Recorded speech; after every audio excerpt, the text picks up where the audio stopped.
Alien Romulus takes place between the events of Alien and Aliens, but the finale may just change the game when it comes to any future sequels or spin-offs. So what really happens at the end, and what was that thing? We've got the answers. Rain Carradine is a disillusioned young worker on a mining colony overseen by the Weyland-Yutani Corporation. After realizing she'll spend much of her life on this desolate planet, some cohorts come to her with a proposition. There's an abandoned space station flying overhead that they can grab cryo chambers from, so that they can fly to another planet to actually live their lives. They just need Rain's brother Andy, a synthetic human, to access the station's tech. The siblings agree to see what else might be out there. After securing the cryo chambers, Andy, Tyler, and Bjorn become trapped in a room quickly warming up, thereby thawing out some of the specimens the previous crew had apprehended. These are, of course, facehuggers, and we quickly see why they're scarier than full-blown xenomorphs. One attaches itself to Navarro, and it isn't long until it bursts through her chest, resulting in a brand new xenomorph running amok, with Bjorn and the pregnant Kay attempting to escape. They're separated from the others, who speak with a torn-apart synthetic, Science Officer Rook. Rook informs them of how the previous crew developed a black ooze to heal Weyland-Yutani workers so they can continue performing labor, but it has transformative and terrifying properties. Despite Andy getting the new chip containing the directive of doing what's best for Weyland-Yutani, which makes him less than helpful at times, he eventually comes around, allowing Rain to put him back to his original programming. It's just in time for a thrilling and chest-pounding conclusion. Are you sure you want to do this?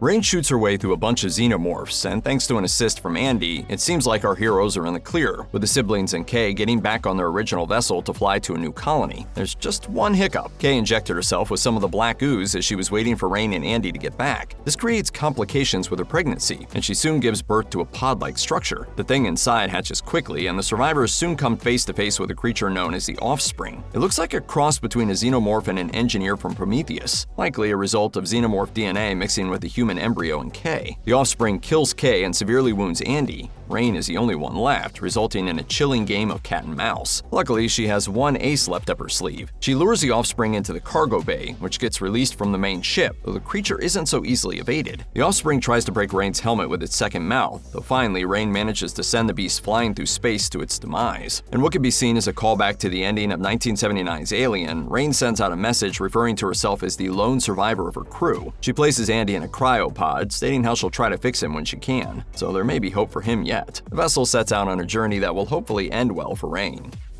By the end of Alien Romulus, Rain and Andy are the only survivors. Andy's original directive was to do what's best for Rain. After he gets the upgrade on the space shuttle, his new directive is to do what's best for the Weyland-Yutani Corporation. By the end, Rain has instructed him to do what's best for both of them. It's a full-circle moment of sibling dynamics, and that was very much intentional from Fede Alvarez. In an interview with Digital Spy, the director spoke about how sibling relationships were intentionally front and center. He explained, "There's many themes in the movie, but one of them is what it means to be someone's sibling, what it truly means. What are your responsibilities for that? Do you have any or not?" Tyler and Kay are also brother and sister, and we see some of the dynamics play out between them, with Tyler desperately trying to protect Kay. Sadly, they both die horrifically. If you know your Roman mythology, then you wouldn't have been surprised by this theme going in. The tale of Romulus and Remus, the names of separate modules of the Renaissance space shuttle, is out of two brothers who quarreled over where to found Rome, ending with Romulus killing Remus. Alien Romulus mirrors this to an extent, with Andy not caring what happens to Rain when he gets a new directive. After he reverts back to his old programming, he becomes far more loving, with the movie establishing that siblings do in fact have a responsibility to care for one another, but that each person also needs to look after themselves.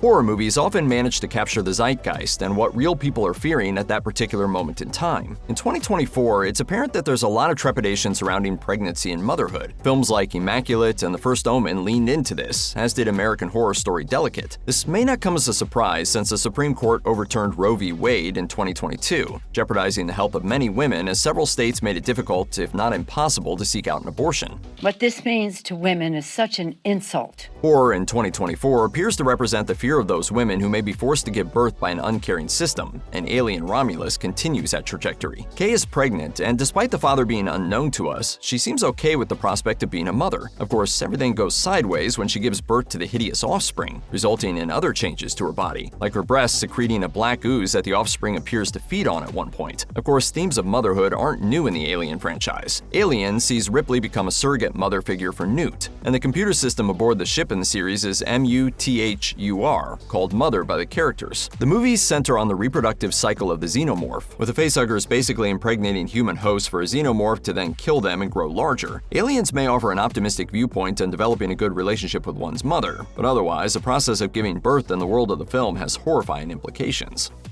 The Alien franchise is known for having some brutal kills, and Romulus doesn't skimp in that department. Navarro has the xenomorph burst through her chest, while Bjorn gets the creature's acid blood dripped on him. Things really begin ramping up toward the end, and Fede Alvarez intentionally wanted to save some of the most cold-blooded moments for the finale. And then I unleashed everything on you in the last few minutes. In another Digital Spy interview, the director mentioned wanting some disturbing deaths and to upend the audience's expectations. He told the publication, "It gets very brutal. That's the beauty of it. If you've seen my other movies, they have a lot of endings, and I always feel like it's ending and it keeps going. If you've seen Alien Romulus, then you'll know that it's very much in that vein. Viewers probably assumed that the film was wrapping up when the survivors got off the Romulus, but that's when the offspring shows up." Alvarez went on, "We really crank it up towards the end, towards the last few minutes. When you think you've seen it and it's up, it hasn't even started." That's no joke, as there's something genuinely upsetting about seeing the offspring hunched over Kay, feeding off her while her lifeless body dangles in its arms. This harrowing image is certainly seared into many people's minds now, and there's no going back. In some ways, the offspring could be seen as the successor to the newborn from Alien Resurrection, which is also a hybrid.